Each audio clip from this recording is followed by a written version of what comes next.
إذ يغشيكم النعاس أمنة منه وينزل عليكم من السماء ماء ليطهركم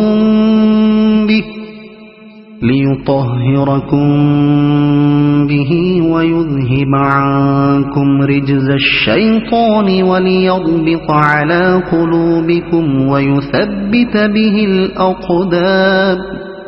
اور وہ وقت جبکہ اللہ اپنی طرف سے غنودگی کی شکل میں تم پر اطمینان و بے خوفی کی کیفیت طاری کر رہا تھا، اور آسمان سے تمہارے اوپر پانی برسا رہا تھا تاکہ تمہیں پاک کرے اور تم سے شیطان کی ڈالی ہوئی نجاست دور کرے اور تمہاری ہمت بندھائے اور اس کے ذریعے سے تمہارے قدم جما دے۔ تم پر اطمینان و بے خوفی کی کیفیت طاری کر رہا تھا۔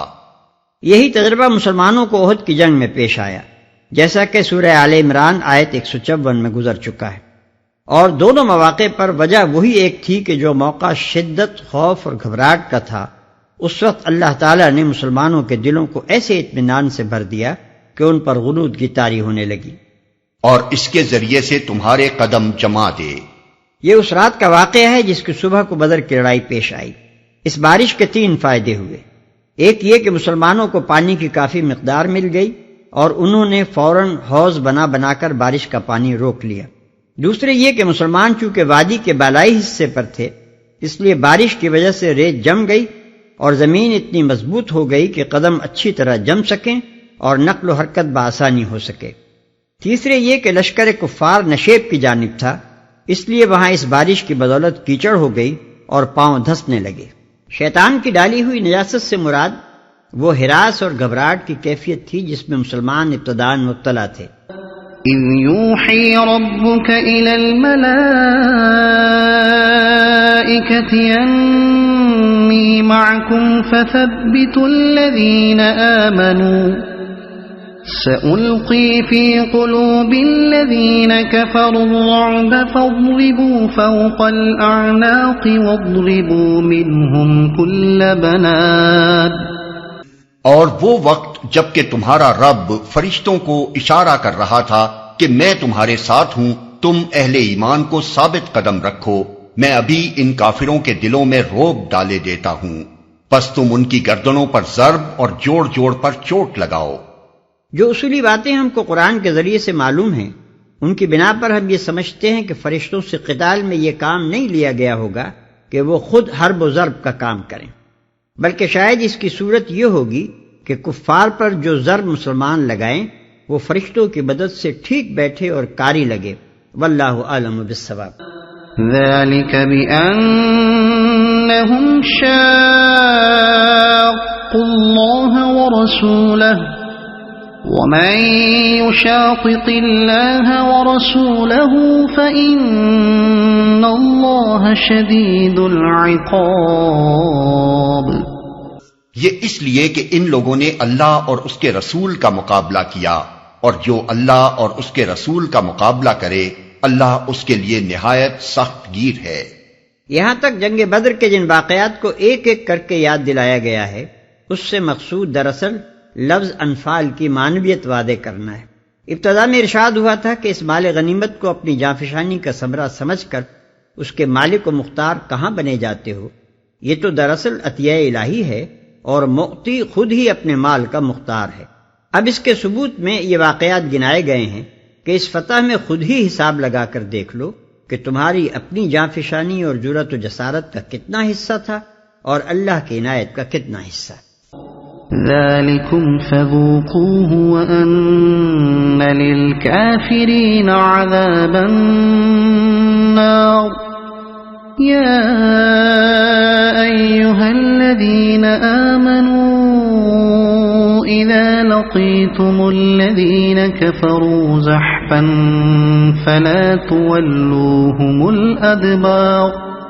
یہ ہے تم لوگوں کی سزا، اب اس کا مزہ چکھو اور تمہیں معلوم ہو کہ حق کا انکار کرنے والوں کے لیے دوزخ کا عذاب ہے۔ اے ایمان لانے والو، جب تم ایک لشکر کی صورت میں کفار سے دوچار ہو تو ان کے مقابلے میں پیٹھ نہ پھیرو، یہ ہے تم لوگوں کی سزا۔ خطاب کا رخ یکایک کفار کی طرف پھر گیا ہے جن کے مستحق سزا ہونے کا ذکر اس سے اوپر کے فقرے میں ہوا تھا۔ وَمَن يُوَلِّهِمْ يَوْمَئِذٍ دُبُرَهُ إِلَّا مُتَحَرِّفًا لِقِتَالٍ أَوْ مُتَحَيِّزًا إِلَى فِئَةٍ فَقَدْ بَاءَ بِغَضَبٍ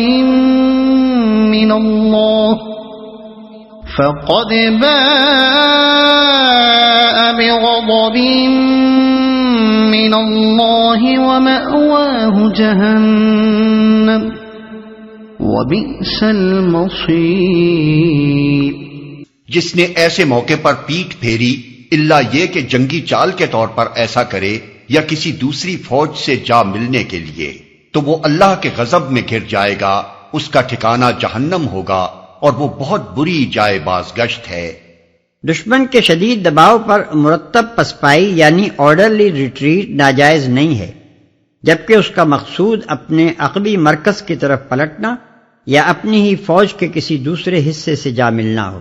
البتہ جو چیز حرام کی گئی ہے وہ بھگدڑ یعنی راؤٹ ہے، جو کسی جنگی مقصد کے لیے نہیں بلکہ محض بزدلی و شکست خوردگی کی وجہ سے ہوتی ہے، اور اس لیے ہوا کرتی ہے کہ بھگوڑے آدمی کو اپنے مقصد کے بنسبت جان زیادہ پیاری ہوتی ہے۔ اس فرار کو بڑے گناہوں میں شمار کیا گیا ہے، چنانچہ نبی صلی اللہ علیہ وسلم فرماتے ہیں کہ 3 گناہ ایسے ہیں کہ ان کے ساتھ کوئی نیکی فائدہ نہیں دیتی، ایک شرک، دوسرے والدین کی حق تلفی، تیسرے میدان قتال فی سبیل اللہ سے فرار۔ اسی طرح ایک اور حدیث میں آپ نے 7 بڑے گناہوں کا ذکر کیا ہے جو انسان کے لیے تباہ کن اور اس کے انجام اخروی کے لیے غارت گر ہیں۔ ان میں سے ایک یہ گناہ بھی ہے کہ آدمی کفر و اسلام کی جنگ میں کفار کے آگے پیٹھ پھیر کر بھاگے۔ اس فعل کو اتنا بڑا گناہ قرار دینے کی وجہ صرف یہی نہیں ہے کہ یہ ایک بزدلانہ فعل ہے، بلکہ اس کی وجہ یہ ہے کہ ایک شخص کا بھگوڑا پن بسا اوقات ایک پوری پلٹن کو، اور ایک پلٹن کا بھگوڑا پن ایک پوری فوج کو بدحواس کر کے بھگا دیتا ہے، اور پھر جب ایک دفعہ کسی فوج میں بھگدڑ پڑ جائے تو کہا نہیں جا سکتا کہ تباہی کس حد پر جا کر ٹھہرے گی۔ اس طرح کی بھگدڑ صرف فوج ہی کے لیے تباہ کن نہیں ہے بلکہ اس ملک کے لیے بھی تباہ کن ہے جس کی فوج ایسی شکست کھائے۔ فَلَمْ تَقْتُلُوهُمْ وَلَكِنَّ اللَّهَ قَتَلَهُمْ وَمَا رَمَيْتَ إِذْ رَمَيْتَ وَلَكِنَّ اللَّهَ رَمَى وَلِيُبْلِيَ الْمُؤْمِنِينَ مِنْهُ بَلَاءً حَسَنًا إِنَّ اللَّهَ سَمِيعٌ عَلِيمٌ۔ پس حقیقت یہ ہے کہ تم نے انہیں قتل نہیں کیا بلکہ اللہ نے ان کو قتل کیا، اور تو نے نہیں پھینکا بلکہ اللہ نے پھینکا، اور مومنوں کے ہاتھ جو اس کام میں استعمال کیے گئے تو یہ اس لیے تھا کہ اللہ مومنوں کو ایک بہترین آزمائش سے کامیابی کے ساتھ گزار دے، یقیناً اللہ سننے اور جاننے والا ہے۔ بلکہ اللہ نے پھینکا۔ معرکہ بدر میں جب مسلمانوں اور کفار کے لشکر ایک دوسرے کے مقابل ہوئے اور عام زد و خرد کا موقع آ گیا تو حضور صلی اللہ علیہ وسلم نے مٹھی بھر ریت ہاتھ میں لے کر شاہت الوجوہ کہتے ہوئے کفار کی طرف پھینکی، اور اس کے ساتھ ہی آپ کے اشارے سے مسلمان یکبارگی کفار پر حملہ آور ہوئے۔ اسی واقعے کی طرف اشارہ ہے۔ ذَلِكُمْ وَأَنَّ اللَّهَ مُوهِنُ كَيْدِ الْكَافِرِينَ إِن تَسْتَفْتِحُوا فَقَدْ جَاءَكُمُ الْفَتْحُ وَإِن تَنْتَهُوا فَهُوَ خَيْرٌ لَكُمْ وَإِن تَعُودُوا نَعُدْ وَلَن تُغْنِيَ عَنكُمْ فِئَتُكُمْ شَيْئًا وَلَوْ كَثُرَتْ وَأَنَّ اللَّهَ مَعَ الْمُؤْمِنِينَ۔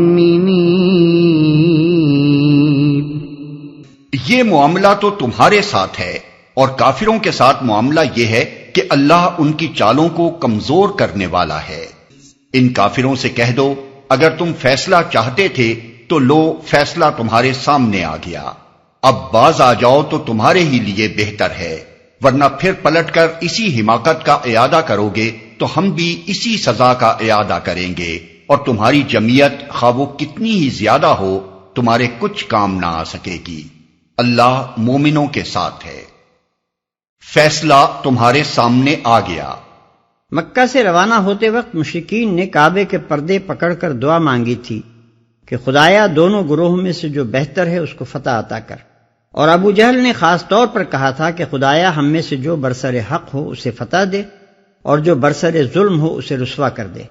چنانچہ اللہ تعالیٰ نے ان کی منہ مانگی دعائیں حرف بحرف پوری کر دیں، اور فیصلہ کر کے بتا دیا کہ دونوں میں سے کون اچھا اور برسر حق ہے۔